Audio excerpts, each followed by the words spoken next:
Hey my good friends, Sam Haymart with Test Driven TV. Today we've got the 2023 Acura Integra A-Spec and a manual no less. So I'm going to show it to you inside and out. We're going to take it for a drive and then I'm going to tell you what I really think.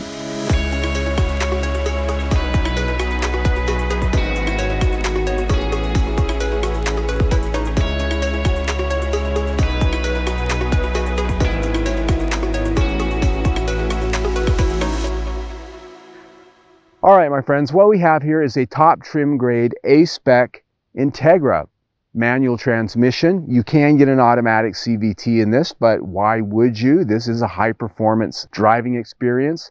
And this is essentially based on the same architecture as the Honda Civic Si. Same engine, same transmission, same chassis, same suspension for the most part.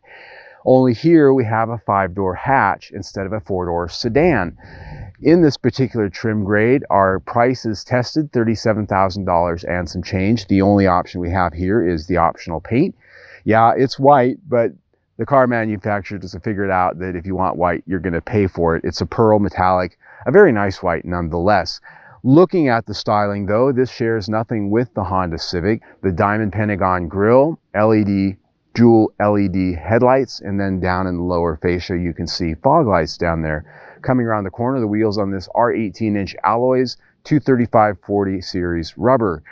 At the back 3/4 view, you can really see the styling that goes along with this 5-door hatch format. It's a nice coupe-like roofline. I call it fastback from the old days. A nice lip spoiler there and LED taillights to go along with it.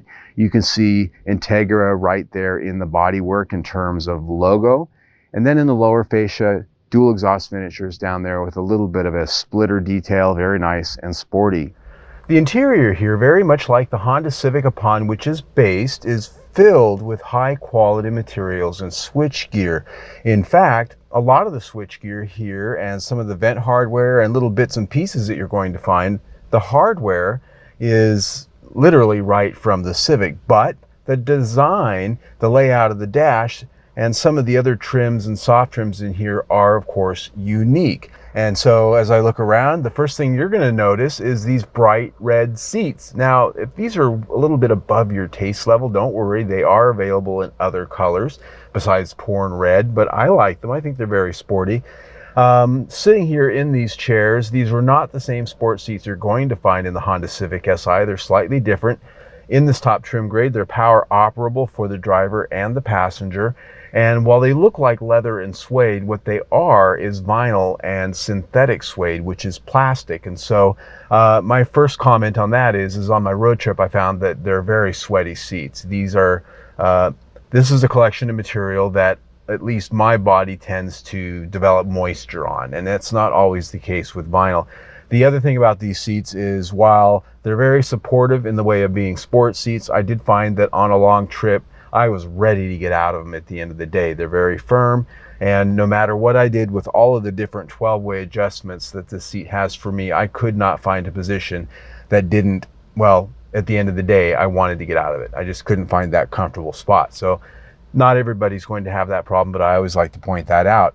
The steering wheel ahead of me is, again, right out of the Honda Civic Si. It's got an A-Spec logo on it, red stitching ahead of me. The same instrument cluster you're going to find in the Honda Civic Si, except for the graphics being slightly different. I'm going to sound like a broken record. The same metal shift knob you're going to find in the Honda Civic Si that's very hot on your hands when the sun hits it in the summertime. It's a slightly different design, but it's still metal. But hey, let's be grateful for the fact that this does have a manual shifter, and it's something that a lot of people don't even know what the heck it is anymore. To the left of it are all of the switches for the parking brake and the drive modes, and ahead of the shifter, a nice cubby down there with a wireless charger and all of the ports and plugs that you need for your connectivity. Cup holders mounted down low, so you can put tall gas station cups here and they're not going to be in your way. I love that. Storage in the center console, about the size of a square tissue box. In fact, maybe a little snug. You might have to jam that thing down in there, but that gives you an idea of how large it is. The rear seat of the Integra, first you'll notice, offers pretty good legroom. These seats are set for my height, about 5'8" with my tennis shoes on. I've got about 3 to 4 inches ahead of my knees, and even with this fastback roofline, I still have 2 to 3 inches of headroom above my head. And part of that's because I've got a relatively low seating position here, which is normally associated with sedans. So I'm not really going to complain about that too much here. What I am going to complain about is the fact that while we've got these wonderful seats up front that have the ultra suede, here in the back I feel like I'm in a taxi. This has got plastic vinyl seats back here. They didn't give me the same nice seating treatment that I have up front. And to make matters worse, I look down at the rear of the center console and there are no AC vents here. We're in a near $40,000 luxury car and I don't have AC vents for the second row. That is almost unforgivable. That said, there is versatility here. These seats fold down in a 60-40 split, giving you a nice flat load floor back there, which I used on my road trip to LA. I had like 5 suitcases in here to take somebody to the airport. And so that makes this interesting in the market where most of the sports sedans are sports sedans, not so much Grand Tours. Overall, this is an interior that's very appealing to look at. It's made with high quality materials, and with the 5-door hatch format, it's got a lot of versatility. But in my opinion, at $37,000, it's missing some things. The vents in the back seat, it's missing leather seats, and it's missing seats that have a level of comfort and adjustability that is good for sitting in them for more than 20 or 30 minutes. So this interior, while very good overall, does have a few shortcomings. It comes in at 4 out of 5 stars. The infotainment system here is the top of the line ELS 16 speaker sound system with touchscreen, 9 inches. It's the larger of the 2 screens that's available here. And it does have a hard control set on the left-hand side of the screen for volume knob and tuning, as well as your home and back navigation for the menus. I like when they give you those hard controls because Honda's previous systems with the touch sensitive controls, yuck, this is so much better. The sound quality of the ELS Studio 3D sound system is phenomenal. Here we have Apple CarPlay, Android Auto, and it's wireless on this top end system. And using it's very easy. This has got excellent usability. Connectivity works very well.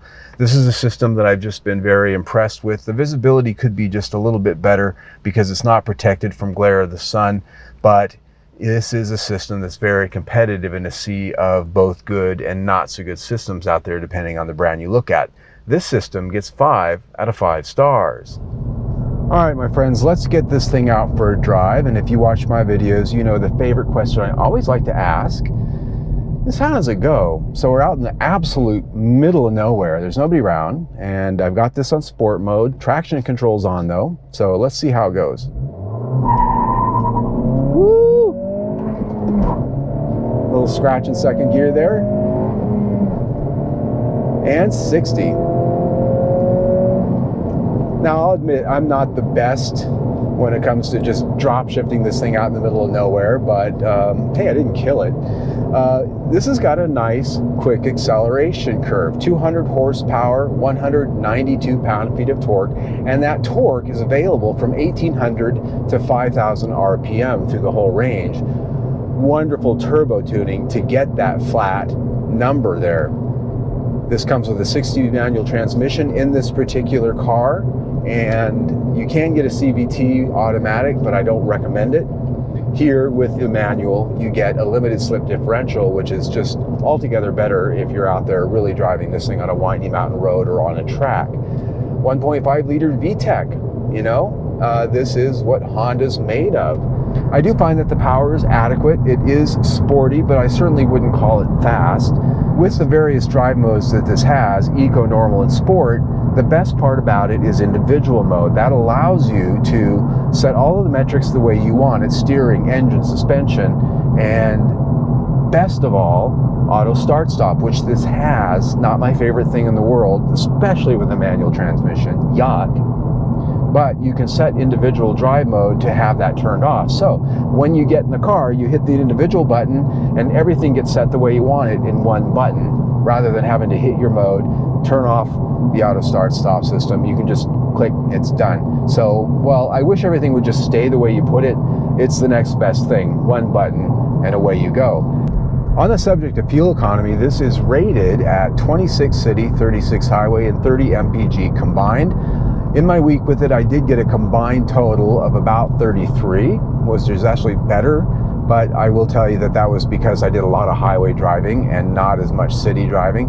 Out on the highway straight up, I got 37, so that even exceeded what the EPA estimates are. So this thing is actually very good on fuel, even when you're out there playing with it a little bit. So I'm impressed with that. This is a drivetrain that, like I say, power is adequate. Even with the torque curve being flat from 1800 to 5000, it's lacking torque. If it had just a little bit more to give you that push in the back, that would be welcome in a car that's actually pretty heavy for its size. All in though, this powertrain gets 5 out of 5 stars. When it comes to ride and handling, this is a vehicle that got all of the wonderful bits and pieces from the Honda Civic Si, which means improved steering. This one has a variable rate rack and pinion steering system, which means it's got a faster rate at slow speeds and when it knows you're doing curves. And when you're out at speed on the highway, it slows that rate down, so it gives you a better on-center feel. The suspension on this is tied to the drive modes. The adaptive suspension, that means the dampers get stiffer as you go up the modes to sport mode, and it tends to get a little bit softer when you put it on the lower modes. It can also adjust on the fly when it detects you really driving it hard. It's got a nice feel on the road. The steering does have a nice feel. It's very communicative. And I like the weighting of it. It's nice and light, even on sport mode. It didn't make it so heavy that it feels muddy. And throwing it around in curves, especially on sport mode, this has a nice sharp feel. And even on sport mode, the ride doesn't beat you to death. A lot of times they make the ride so stiff when you put these on sport mode to enjoy some of the other perks and bits and pieces that it's just too rough to live with. But one of the nice things is the aforementioned individual mode lets you tailor all of the different things, the steering, the suspension, the engine, the gauges. They don't all have to be on sport. You can move things around and set them the way you want them so that you can have everything exactly the way you want it. I love that. Now, road noise on this, very impressive for a car with these wide tires and something that's performance oriented. It came in at 58.1 decibels on our 70-mile-an-hour cruise on our test stretch. That's actually quite a bit quieter than the Honda Civic Si. So this has got to have some level of sound deadening in it that's a little bit more than that of the Honda Civic.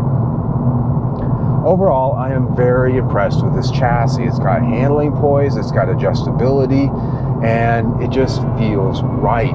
This chassis gets 5 out of 5 stars. All right, my friends, I gotta tell you, I had a wonderful time driving this car this week on the road trip from Phoenix to LA and back. This had absolutely great fuel economy, great versatility with the 5-door hatch, and fun to drive performance. The low side, the seats weren't the most comfortable. They're not leather, and this doesn't have nav at our as-tested price at $37,000. And that really gets me to look at the Honda Civic Si, which we tested a few months ago, and that car made our I'd buy it list. Gets essentially the same scoring as this one does, but I'm looking at this and I'm asking myself the question, is this worth $7,000 more than a Civic Si? In terms of driving experience, the answer is no. In terms of luxury features and things like that, it is worth an extra amount. And really, you have to look at not so much comparing this to the Honda Civic Si as comparing it to luxury marques in its size range. If you look at the Germans out there that you might be able to compare this to in an apples to apples way, horsepower, size, things like that, this is a bargain, right? You're going to spend 40s into the 50s for most of the Germans out there. Here you have Honda quality, you've got a Honda warranty, the Acura dealership experience, and the Germans can't boast about that too well, can they? So when I look at all of the things that we talk about to measure value, I put that at 4 out of 5 stars. When you put that in with everything we've already talked about, we're at 4.5 stars for the review. Excellent. Very good. Definitely worth a look. You know, my bargain basement kind of value for the dollar buyer profile wants to look at the Honda Civic as really the buy, but if I had extra money to spend and just wanted something a little bit nicer with elevated style and luxury, this is everything the Civic Si is and more. So it's definitely worth a look.